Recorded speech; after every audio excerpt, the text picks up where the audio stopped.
4 de marzo de 1918. Un soldado, tembloroso, se tambalea hasta el campamento médico. Fort Riley, en Kansas. Cuando los médicos ven el estado crítico, la enorme fiebre, esas extrañas hemorragias internas en los pulmones y una clarísima dificultad para respirar, se temen lo peor. Ese mismo día, compañeros del mismo regimiento llegan a ese campamento médico con síntomas idénticos. Estamos delante del caso cero de la gripe española, esa mal llamada gripe española que se origina, según la mayoría de estudios, en Estados Unidos, pero que sin embargo se hace popular en España debido a la posición neutral de España en esa gran guerra que dejó tantísimos muertos y que derivó en una férrea falta de transparencia, una enorme censura por parte de los gobiernos que participaban directamente en el conflicto bélico. De pronto, aquí en España, esta pandemia recorre rápidamente con enorme virulencia, afectando a todo el conjunto del estado de la península, con un número de muertes terrorífico.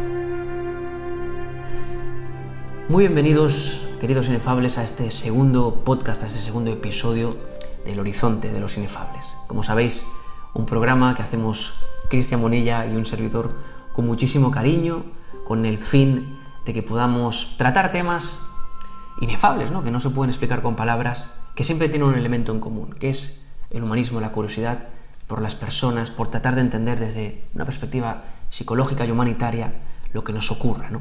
Tanto en nuestra actualidad como es el caso de hoy, recorriendo la historia. Hoy vamos, si en el primer episodio vimos curiosidad voraz, vimos que era importante colocar sobre la mesa esa curiosidad de ese niño, ¿no? Que quiere saber y que no tiene miedo a indagar en cualquier hipótesis para conocer la verdad y aprender. Hoy estamos en este segundo episodio, pandemias, con el objetivo de poner en contexto la situación actual a nivel histórico, ver un poco la comparativa de los datos, de los números que tenemos hoy sobre la mesa y que nos cuesta quizás por falta de experiencia, ¿no? Nuestra generación no había vivido una cosa igual y quizás el programa de hoy nos ayude a poner en comparativa con otras pandemias históricas y con otras circunstancias bastante relevantes de la historia de Occidente. Nuestro compañero, nuestro amigo Cristian, ha hecho un extraordinario trabajo de investigación hoy para ayudarnos a hacer un recorrido histórico en esa máquina del tiempo que vamos a transitar hoy, con el fin de conocer un poco qué otras circunstancias pandémicas se dieron a lo largo de la historia. Muy buenas, Cristian. ¿Qué nos traes hoy? ¿Qué nos cuentas? Mijay, muy buenas. Muchas gracias por la introducción. Tremendo relato. Tremendo y muy cierto el relato que comentabas del paciente cero. Un tema que es muy de actualidad. Estamos recorriendo con la máquina del tiempo, como bien comentas, 100 años. Estamos igual. Como dices, estamos en las mismas. Ha pasado un siglo, pero seguimos en el mismo punto, ¿no? Seguimos en este bucle, ¿no? Que al final parece que estemos en el final de una larga recta y tenemos ahora una curva a la cual tenemos que intentar maniobrar de la mejor forma posible para aprender cómo hemos superado muchísimas pandemias que nos han llevado hasta aquí.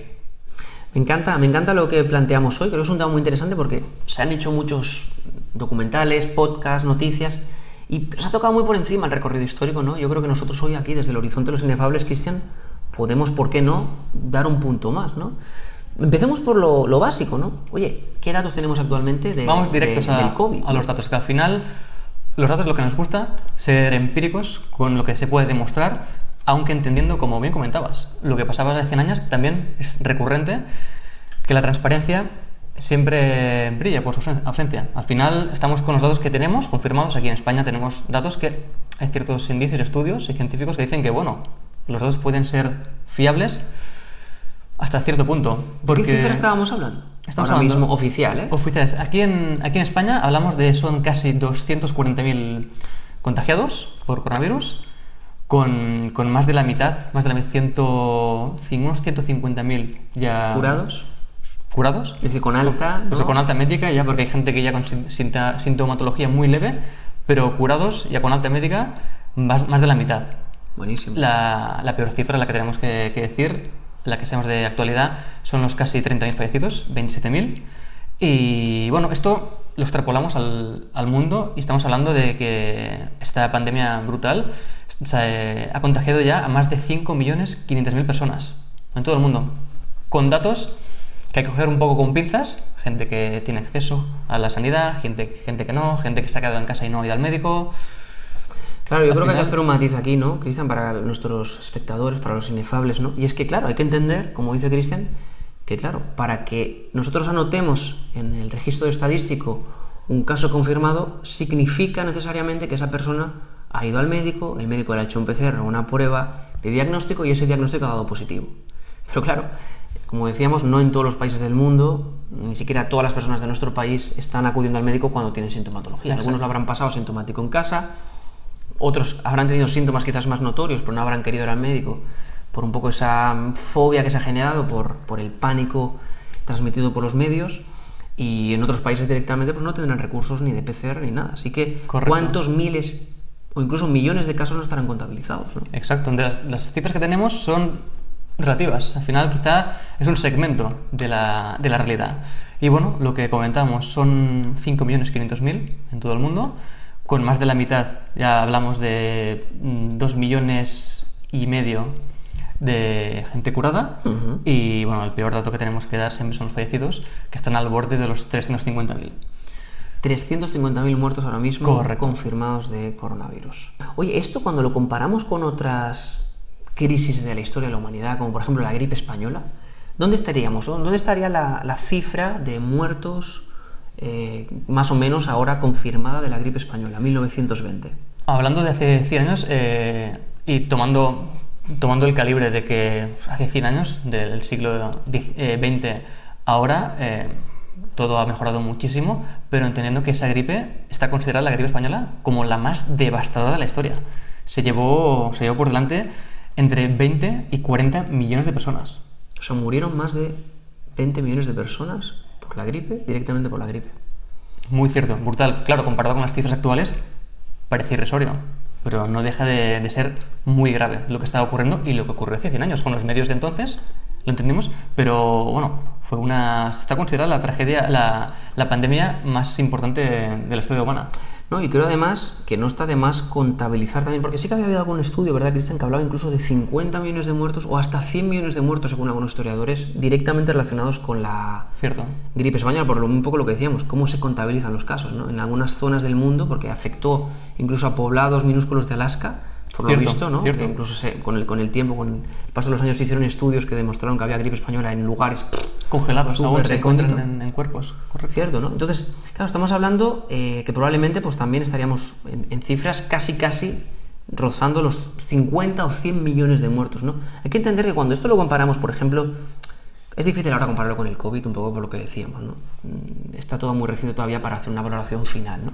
Pero lo podemos comparar, por ejemplo, con la Primera Guerra Mundial, que aunque no fue una pandemia, fue una crisis similar, además coincide en el tiempo, 1914-1918, y fijaos que en la Primera Guerra Mundial tenemos registros de 9 millones de soldados muertos y 7 millones de civiles muertos, más unos 20 millones de heridos. O sea, una cifra que en el total, entre muertos y heridos, estaría todavía por debajo de los muertos por ese enemigo invisible que fue la gripe española. Exactamente. Para acabar un poco esa idea, ¿no? Segunda Guerra Mundial, estaríamos ahí sí que hablaríamos de 60 millones de personas fallecidas. Algunos estudios hablan de hasta 100 millones, los más optimistas entre 40 y 45 millones. Pero más o menos estaré ahí, ¿no? Una gran pandemia que puso en jaque incluso la supervivencia de la humanidad, ¿no? Me gustaría, Cristian, pasáramos ahora un poco a hacer un recorrido breve por otras pandemias históricas. ¿Cuál sería la gran primera pandemia que deberíamos ir a buscar en el registro histórico? Vamos allá. Exacto, eso es. Tenemos muchísimas pandemias a lo largo de la historia que la humanidad ha superado, así que como esta que también lo conseguiremos, pero hablamos de las que están registradas y las que no. Pero una muy importante que se dio en el año 541 fue la peste de Justiniano. ¿Peste de Justiniano? Correcto. En el Imperio Bizantino, que el emperador de esa época era Justiniano, por eso el nombre de ella, que también hay que hacer una pequeña anécdota, un poco como Boris Johnson en Inglaterra, también al final fue contagiado, lo superó también, pero al final el emperador de la época también lo cogió. O sea, un poco esas pandemias, ¿no? Esas enfermedades que no distinguen entre ricos y pobres, ¿no? Lo cual eso genera un pánico también en las estructuras altas de la sociedad, ¿no? Y cuéntanos un poco más, ¿qué pasó? ¿Dónde ocurrió exactamente? Pues en el Imperio Bizantino. ¿Qué época, por cierto? Sí, año 541, después de Cristo. Buenísimo. Sí, entonces, bueno, era la época del fin de muchos imperios, como el romano, pero nos centramos en el Imperio Bizantino, con su capital, Constantinopla, y bueno, que sabiendo que rondaba en esas año 541, una gran capital de la época, había casi 1 millón de personas, 800.000 ciudadanos, y el cual sabemos, con datos relativamente fiables, comparados con los de ahora, entendemos que se llevó esta peste se llevó a casi la mitad. Un 40% de la población falleció debido a esta peste. Dentro de Constantinopla. Dentro de Constantinopla solo, la capital. Me parece una barbaridad, ¿no? Imaginar esa situación donde una ciudad, más una ciudad avanzada en el tiempo, ¿no? Mucho. Como era Constantinopla, se viera casi la mitad de la población perdiese la vida por una peste como esa, ¿no? Cuando seguimos avanzando, más allá de la peste de Justiniano, ¿qué nos encontramos? Además, esto fue solo en la capital del Imperio Bizantino. Si hablamos de África, Europa y Asia, estamos hablando de que se contabilizaron hasta 4 millones de fallecidos. 4 millones de fallecidos también. Muy interesante, Cristian. Además, algo muy antiguo, ¿no? Un registro ya antiguo. Imagino que además en aquella época, ¿no? Debería haber mucho esa búsqueda de causas divinas, ¿no? De lo místico. Sí, ¿no? buscar un poquito el castigo divino, el enfado de los dioses con la humanidad, que era la creencia que en esas épocas estaba muy extendida. Podríamos decir un poco que se compararía un poco con esta búsqueda conspiranoica que hay actualmente también de encontrar causas realmente extrañas, ¿no? Es lo mismo. Separado por 1500 años, estamos en las mismas. Así es. Muy curioso. ¿Cuál sería la segunda gran pandemia que azotó el mundo? O podríamos destacar, ¿no? Seguro que hubo muchas más, pero... Tenemos muchas, pero una muy importante a la que tenemos que hacer mención es la peste negra. Vale, ¿qué ocurrió en la peste? La peste negra asoló Europa en los años 1346 y 1353. Ok. Sigue habiendo indicadores y registros que realmente hasta bien entrado el siglo XVIII no se encontró la cura.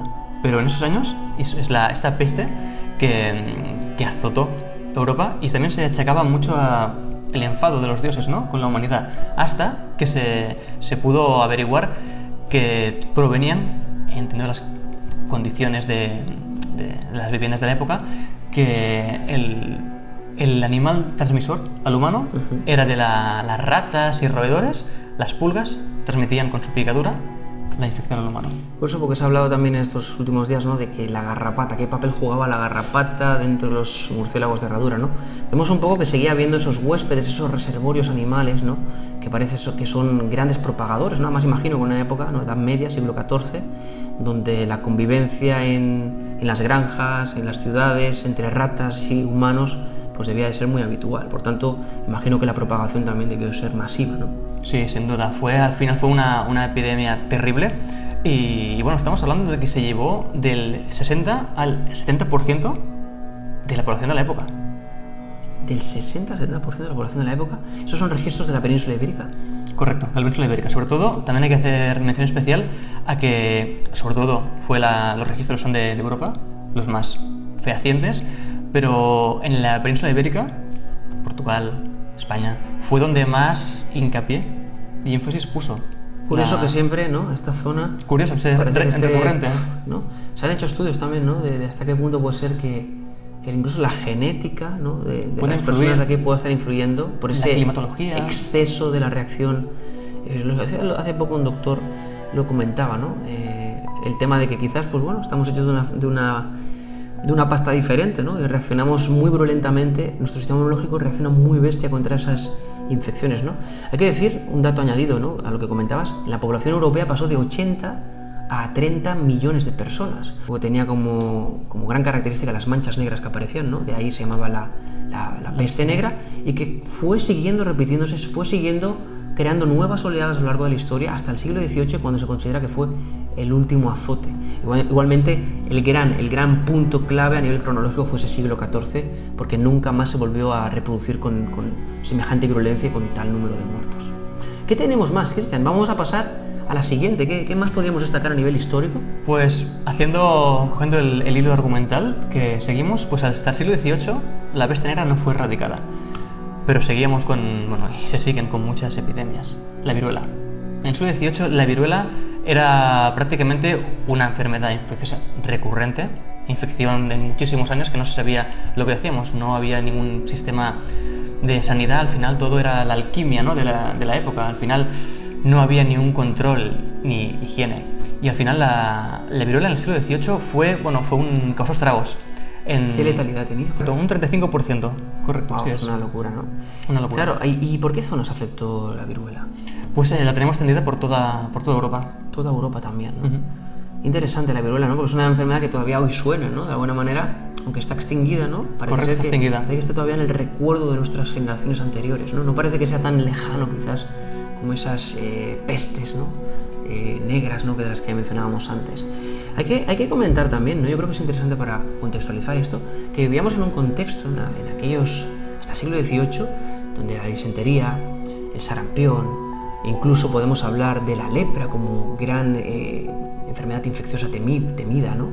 Y hay que entender también, tuberculosis, ¿no? Cosas que se han ido viendo pequeños rebrotes también en nuestra generación, pero quizás como mucho menor. Pero claro, es que hay que entender de que aquí entra un gran tema polémico que quizás en otro momento tratemos, ¿no? Con expertos que puedan acudir aquí directamente al programa, pero es el tema de que no había vacunación por entonces, ¿verdad, Cristian? En 1796, 1796, prácticamente 1800, hace 220 años, al final el primer sabio, ¿no? El hombre que ha salvado más vidas, se puede decir, a través de la vacuna, Edward Jenner.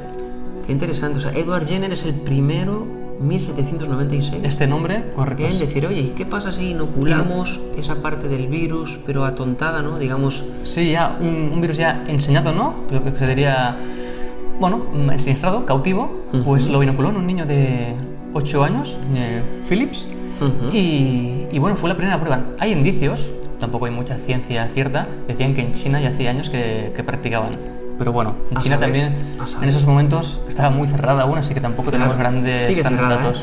Sigue cerrada. Sigue en ello. Sí, perdón, antes yo he dicho 1977 porque se considera que fue el último caso de contagio. Correcto. 1977 sería el momento en el que se erradica, en principio, parece ser... Definitivamente, ahora en principio no hay casos. ¿Cierto? Interesantísimo, ¿no? La viruela, ¿no? Esto suena como algo cercano. Y aquí es cuando llegamos, como decíamos antes, a la gripe española, ¿no? 1918, como veíamos al inicio del programa, Fort Riley, 4 de marzo, ese primer soldado americano que llega con esa sintomatología tan terrible, ¿no? Con esas fiebres tan altas, ¿no? Una gripe española que, como decíamos, dejó cifras desoladoras, ¿no? De entre 40 millones y 100 millones de muertos en todo el mundo, y que fue como... la consecuencia posterior a esa Primera Guerra Mundial que ya fue terrible. O sea, que imaginaros entre 1914 y 1945, qué locura debió ser vivir esa época histórica, ¿no? Terrible. Entre esa Primera Guerra Mundial, el crack económico del 29, la gripe... La Guerra Civil Española. La Guerra Civil Española, la Segunda Guerra Mundial, qué locura, ¿no? Ahora nos ha llegado esta cuestión del COVID, ¿no? De una manera tan bestia, pero sin embargo hay que reconocer que hemos vivido una burbuja durante mucho tiempo, ¿no? Y que esto no es nada en comparación con lo que vivieron nuestros antepasados, ¿no? No, hay que tomar conciencia y hay que ser sensatos. Realmente se dice, ¿no? Ahora, a veces uno quizá no valora dónde estamos porque no hemos vivido lo que han vivido quizá abuelos, tatarabuelos, pero estamos en un punto, estamos en una bifurcación, en un punto de inflexión real, porque hay ciencia cierta que dan muestras que estamos en ese punto, pero realmente se ha pasado, hasta llegar a este punto, se han pasado barbaridades. Es interesante ponerlo en contexto también para aterrizar un poco la situación actual y ver que ahora contamos con un escenario diferente y que hay que ser optimista también, ¿no? Hay una crónica que yo quería rescatar, ¿no? Que el diario El Mundo logró hacer el día 11 de enero de 2018. Muy interesante. Concretamente el periodista Paco Rego, ¿no? Sobre el último superviviente de la gripe española aquí en España, que es el señor Pepe Ameal, quien con 4 años tuvo que sobrevivir a la enorme matanza que se llevó a 1 de cada 5 habitantes de su pueblo, ¿no? Hay que decir, recojo literalmente, ¿no? A esta crónica tan personal, ¿no? Porque es curioso, ¿no? Que la gente mayor muchas veces, a pesar de todo, conserva el recuerdo intacto de esos momentos tan crudos, ¿no? de su historia, ¿no? Y dice así el señor Pepe, dice: estuve muy malito. Dice: me sacó adelante don Ceferino, que era uno de los médicos del pueblo, un hombre muy humano. consultaba gratis a los que no tenían posibles y en aprecio los enfermos le regalaban un clavel que luego él se ponía en la solapa de la chaqueta. Dice que de 2.000 vecinos que tenía el pueblo, cerca de 500 murieron por esa gripe española entre el 18 y el 19. Dice el señor Pepe, mi abuelo corría las cortinas para que yo no viera los entierros, era espantoso. Dice, no sé cómo pude salvarme. Así que fíjate, ¿no? Qué interesante es hacer ese recorrido, ¿no? Hacia atrás en la historia y ver el caso de este buen relato, hombre, ¿no? Increíble este relato, ¿eh? 100 años que tenga los momentos que marcan, porque un hombre de esa edad, que tenga la capacidad de recordar esos momentos, y el hombre que lo curó, casi de forma ONG. Sí, altruista completamente. Totalmente. ¿No? Por amor a la vida, ¿no? Es interesante, ¿no? Cuando vemos fragmentos de la crónica de esos momentos, nos permiten empatizar en mayor profundidad, ¿no? A veces estamos tan atrapados en los datos, ¿no? Esa información tan superficial que no podemos llegar a entrar en realmente sentir de manera evocativa qué se vivió en aquellos momentos. Y este relato, ¿no? Del señor Pepe Ameal, oye, agradecer al mundo, ¿no? Que pudiera hacer esta entrevista antes de que este hombre, pues este último superviviente de la gripe española, pues pereciese. Coméntanos un poco, Cristian, ¿no? Para seguir adelante, un poco cómo continúan estas pandemias. Me gustaría irnos directamente a hacer un salto en el tiempo, porque hay muchísimas, ¿no? Correcto. Quizás de menor importancia. Pero sí que es verdad que últimamente han sonado mucho el SARS, el MERS, ¿no? ¿Qué nos puedes comentar a nivel de casos, del dónde, del cuándo, de esas epidemias previas al COVID-19? Tenemos, recientemente hablamos el otro día en el primer programa, Curiosidad Voraz, que tenemos el SARS-CoV-1, el del 2003. 2003. También en China, relativamente hace poco, 17 años. Hubo un recuento total, lo que hablamos también, reiteramos, el tema de las cifras siempre es un tema a coger con pinzas, pero bueno, estamos hablando de unos 8.000 contagiados y un 10% de letalidad de este virus. Perecieron unas 800 personas también. 800 personas en todo el mundo, a pesar de que la letalidad era más alta, porque fijaos que ahora más o menos estamos hablando de que el COVID-19 estaría, y es difícil calcularlo todavía, pero más o menos alrededor de un 1%, por lo que estamos viendo a día de hoy, sabiendo que a lo mejor hay más casos de los que conocemos y que por tanto esa letalidad bajaría puntualmente, ¿no? De todas maneras, lo que decíamos el otro día, ¿no? Esa baja capacidad de contagio y el hecho de que los síntomas son mucho más violentos al inicio hace que sea más difícil que el reservorio, que el huésped pueda, que esos enfermos puedan extender de manera masiva la gripe, la pandemia. El MERS, cuéntanos un poco del MERS, porque quizás es un virus algo menos conocido, aunque también reciente. Correcto, sí. Relativamente, el MERS hace relativamente poco que lo tenemos entre nosotros, pero el virus al final nació, es el síndrome de deficiencia respiratoria de Oriente Medio, y sobre todo, para mí señalar al final, es un virus que también tiene muy pocos años, es un virus moderno, como están aletargados hasta que un elemento externo los despierta. Es un virus que ya conocíamos, pero hay que puntualizar y señalar la letalidad. Estamos hablando de casi un 40%, un 36% de letalidad tenía el MERS. Me parece una barbaridad, aunque de pronto también tenemos otra vez en ese año 2012, 850 muertos, muy similar al SARS, pero muy lejos, ¿no? Otra vez de este COVID-19, ¿no? Podríamos hablar de muchas más cosas, de la gripe actual, ¿no? Que también causa estragos, ¿verdad?, cada año, ¿no? Correcto. A pesar de que, diríamos que está más o menos controlado, por lo menos no se le da tanto bombo, sigue ahí presente la gripe y también está haciendo mucho daño, pero quizás sí que podríamos despedir este recorrido, ¿no?, hablando del SIDA, ¿no? Entendiendo el virus de inmunodeficiencia adquirida, el VIH, que apareció más o menos los primeros casos documentados en 1981 y que ha extendido de manera muy masiva ese interés centralizado, ese centrar gran parte de los esfuerzos por parte de las organizaciones mundiales de la salud. También se cree que procede de una zoonosis de origen animal y que al final ese agotamiento del sistema inmunológico que genera puede ser que haya dejado atrás más de 25 millones de muertes en todo el mundo. O sea que, sin duda, estamos ante una pandemia muy bestia, la que hemos tenido actualmente, pero creo que este programa nos puede ayudar a poner en contexto, ¿no?, el peso real y objetivo de lo que tenemos delante, sabiendo que aún quedan semanas, meses y quizás años para poder hacer una contabilización total, ¿no?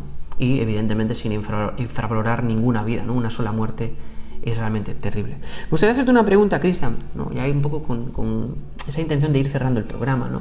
Y tiene que ver con, oye, ¿qué podemos aprender de esas segundas oleadas, de esas terceras oleadas, que cuando uno analiza la historia, por ejemplo, de la gripe española, observa que a veces ese exceso de confianza ha llevado a esos rebrotes que tanta incertidumbre nos están ocasionando actualmente y tanto miedo y respeto nos generan. Gran pregunta y de difícil respuesta, porque al final la gripe española al final se dice que volvió, la segunda oleada volvió a reflotar por la vuelta de soldados a casa, trajo otra vez el contagio. Al final vivimos lo mismo, lo que decíamos como los sanitarios, con la gente que el día a día ha estado en muchos focos.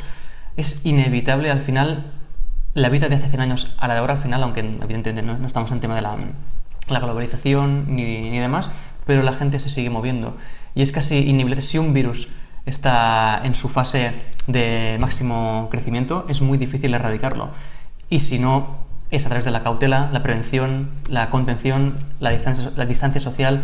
Es muy difícil poder exterminar o erradicar a niveles residuales cualquier tipo de virus, así que siempre hay que estar preparados, tomando nota de las medidas que hay que ir tomando.